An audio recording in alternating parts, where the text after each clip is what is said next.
ta'ala wa barakatuh. Good afternoon. Okay, so Alhamdulillah, because everyone is here this afternoon, so we will continue with your reporting. So before we continue, let's have a recap of the lecture last week. So last week, we had one reporter, no, of course, Miss Nurjana Papandayan. She reported about the sociological and economic trends in that's affect the nursing. Okay, so can I have, okay, a hand who can give us what are the four In the Philippines. Third is the cultural competency and social issues in nursing and healthcare. And lastly is the digital information in nursing settings. Wow, thank you so much. So you really read on your lecture. So can we have one hand again who can tell us, no, based on her experience or his experience, what is the most challenging, okay, issue among the sociological as well as economic trends in nursing that you experience in your own organization? You would like to answer? Okay, so we have Miss Saidar. Miss Saidar, please. About social issues in advocacy. So as independents working in community settings, so we see that patient education and empowerment is very important. So that through education, we can help reduce the health discrepancies, culturally sensitive education practices, enhance understanding in compliance among diverse patient groups in the community. Yeah, so it's well said, no? So it's really very important. The education is very important in our community so that they will have a good understanding about health, of course, that will improve the health literacy of our people in the community. So, mashallah, now we can proceed with the reporting this afternoon. So, before we proceed, we do have two reporters. So, we have here Miss Potri Mayra in Dampa. She is going to report on the module 7 about healthcare and policy information, and to be followed by Miss Siti Johara P. Magumnang about the Philippine nursing curriculum. So before that, let me give you once again our rubrics. So I'll be distributing the rubrics once again. So every reporter, you are going to rep them, okay, based on these rubrics. Okay, can you please get one and pass? Thank you so much. Okay, so once again, I'll be reminding you the rubric for presentation. So we do have this criteria. You may refer on the rubric that I give you. So of course, the preparation is 10%, subject knowledge is 20%, delivery is 10%, use of examples 10%, articulation is 10%, organization is 10%, precision 10%, visual presentation 10%, and time management is 10%. So that will be a total of 100%. So every reporter, once again, you will be submitting the rubric. Okay, so are we all here? Yes. Okay, do you have any questions before we proceed with the next reporter?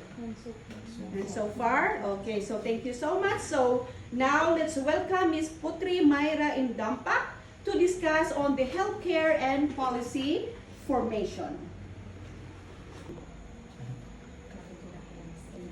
Assalamualaikum warahmatullahi wabarakatuh, and good afternoon. I am Putri Mayra M. Dampa, and I am here to discuss to you what is healthcare and policy formation. So before we start, I'm going to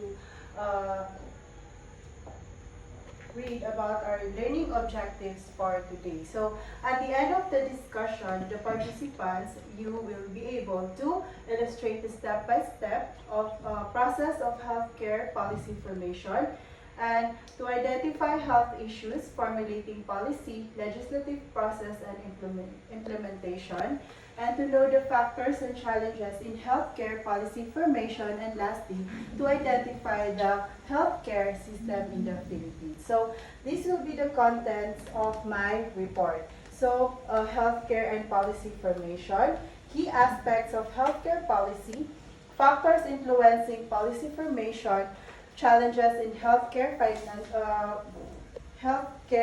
policy formation, the healthcare system in the Philippines, paying for healthcare in the Philippines, its costs and challenges. And challenges in healthcare financing, and lastly, what are the key health policies in the Philippines? So, as per the World Health Organization, they defined healthcare and policy formation as they define health policy as the decisions and actions undertaken to achieve specific healthcare goals within a society. So, here are the key aspects of healthcare policy. So we have first, access to care, cost regulation, and quality assurance. So let us know what access to care means. So dapat yung policy natin aimed at ensuring that all individuals have access to necessary health services. So hindi biased ang government natin. All means lahat tayo, whether in the poor low class, middle class, and higher class. And also, cost regulation, these are the mechanisms to control healthcare costs and ensure affordability for the patient. So, dapat yung policy din is sure. So, ito yung mga factors na nag-influence in making a policy. We have here the actors, content, context, and the process. So, ang actors natin dito are the various stakeholders, who play a role in policy formation, including, yun nga yung sinabi ko kanina, mga government officials, healthcare providers, non-government organizations or the NGOs, may contribution din sila in terms of making a policy, and also the general public. Each actor brings different perspectives and interests that can shape the policy outcome. So, yun yung mga actors in making a policy. So, the other one is the content. So, ang content, this refers to the specific elements and provisions included in a health policy. It outlines what the policy aims to achieve. So, dito natin nalalaman kung ano ba yung goals ng policy na ginagawa. So, what the policy aims to achieve and how it will be implemented. So, in the third factor, we have here the context. The broader environment in which policy is developed influences its formulation. So, factors such as politics para ma-approve ang policy. So, this process can vary significantly between different countries or regions. So, iba-iba tayo ng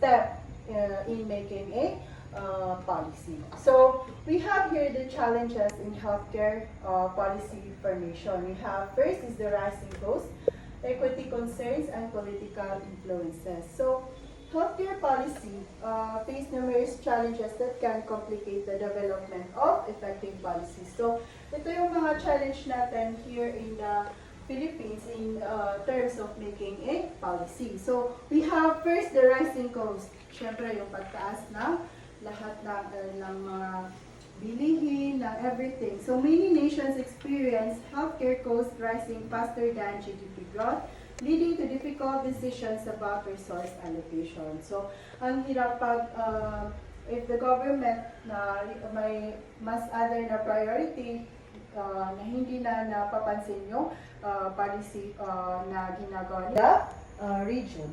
So, Okay. the Ms. last Lampard, one. can I ask a question before you proceed? Yes. Okay, you mentioned about the factors influencing policy formation. So, you mentioned about the process, and Yes. then you said that in different countries, they do have different process.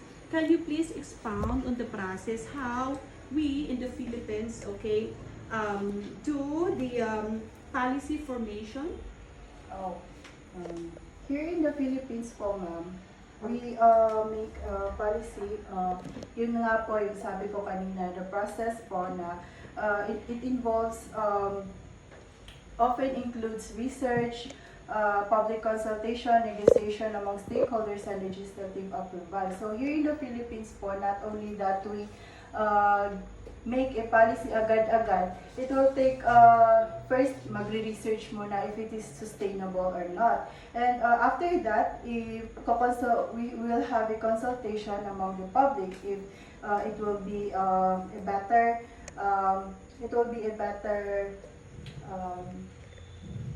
better policy. Okay, so assuming it will be a policy for for healthcare workers working in a community. So who will be the stakeholders of that consultation? So we will of the numerous factors na na-mention ko kanina. So by understanding these dynamics, policymakers can create more effective health policies that improve access to care while ensuring quality and equity within the healthcare system. So now let's move on to the healthcare system in the Philippines. So the healthcare system in the Philippines is a blend of public and private sectors characterized by significant disparities in access and quality across different regions. So we have here the structure of the healthcare system we have here in the Philippines. The first one is the public healthcare and the private healthcare. So ang public healthcare po is yun yung mga public hospitals which are primarily focused on preventive and primary care with a strong emphasis on community health education. So, yun nga, yung na-mention that public healthcare focuses on preventive and primary care. They cater to a large portion of the population, especially in rural areas where private facilities are scarce. So, mas priority nila yung mga rural areas kasi yun nga, wala sila, kumbaga walang malapit na health. So, many Filipinos opt for private health insurance to supplement PhilHealth coverage. So, di ba, here in the mga hospital, hindi pa rin sapat yung PhilHealth. So, maraming Filipino pa rin ang nag-avail ng mga private insurance like MaxiCare kasi hindi sapat yung coverage ng PhilHealth nila. So, which only partially covers medical expenses. Private insurance typically offers benefits like critical illness coverage and higher compensation for hospitalization costs. So, mas malaki yung coverage nila kasi malaki din yung pagkabili mo ng private na insurance mo. However, obtaining comprehensive coverage can be expensive, particularly for older individuals or those with pre-existing conditions. So, Ms. Dampak, you mentioned about the PhilHealth Yes. in the community. Yes, po, ma'am. So now you are going down to the every houses, okay, visiting every houses to ensure that everyone is enrolled in Yes. PhilHealth. So how about the students who are not dependent by their parents anymore? Like if example, you are already 22 years old, 24. So how they will be part of the PhilHealth? Yun nga po ma'am, like yun yung sabi mo na the student na hindi na po belong sa age criteria, sa beneficiaries. So, ma-enroll sila na other. Sila mismo yung may-ari nung kuan. Yung PhilHealth. Opo. Okay, and then do we ask them to pay or it is free for them? Free po. Especially po yung mga wala talaga yung kuan. Pero sa atin po na mga may trabaho, nakakabayad po tayo. Okay. So, kami din po sa pagbaba namin na nag-update din kami ng mga informations nila. Who is giving the information? The rural health units, the DSWD? Sa amin, ma'am, nung nag-conduct kami ng PhilHealth na updating na kami mismo yung bumaba. Okay, Kami mismo na healthcare providers. So you will be the one recommending those names to PhilHealth? Opo. How about in Llano Norte? No, you have that one too? Talking about the health insurance. Okay, so as discussed, okay, every one in the community, every Filipino, no, deserves a health insurance. Okay, kasi it's health for all. So this is health for all. So I'd like to ask with regards to students, okay, since they are not capable to pay on their own, they're still studying and they are already mature enough and not, okay, they already reached the age of 18 above, no? Kasi based on the insurance coverage, you will be a dependent if you are under 18. Yeah. So how about those students who are already 18 above? So how they can have a PhilHealth insurance? For those students, ma'am, 18 above, they will have a new PhilHealth account, which categorize them as incapable.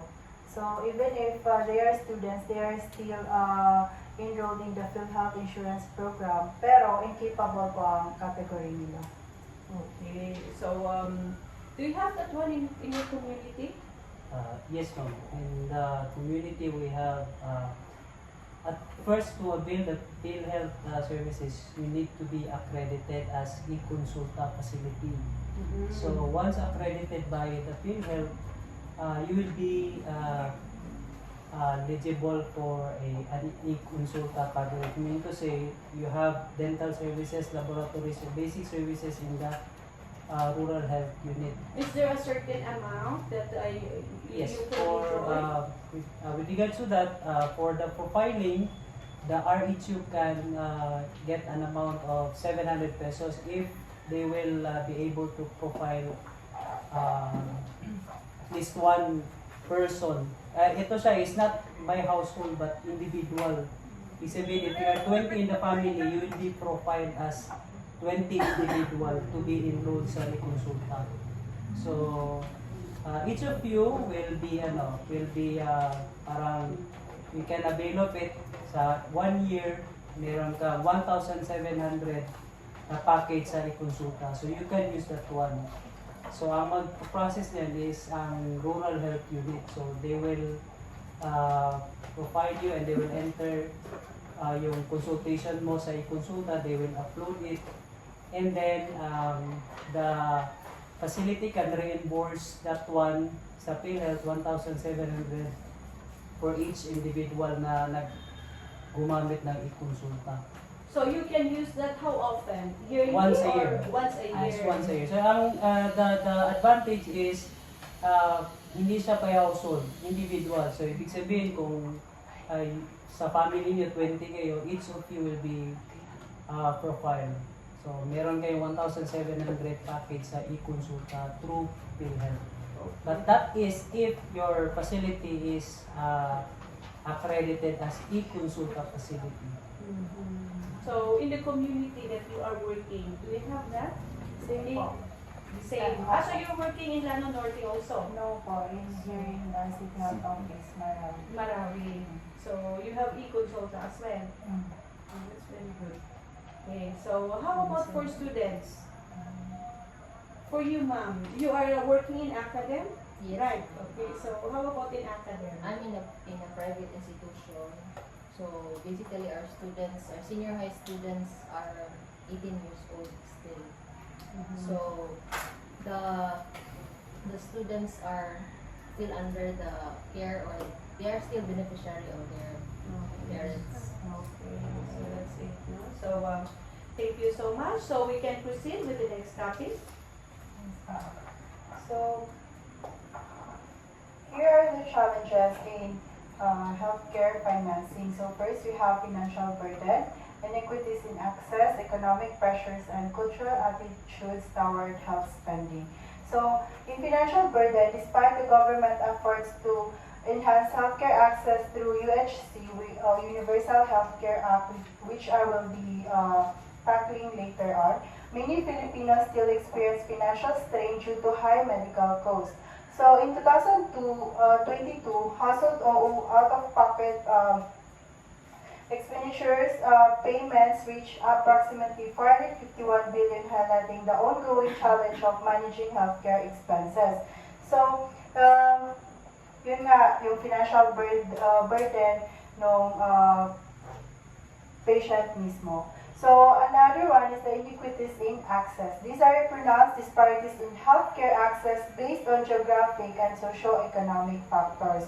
Yun nga yung sabi ko kanina, yung community na walang nearby access to health facility. Rural areas often lack sufficient healthcare facilities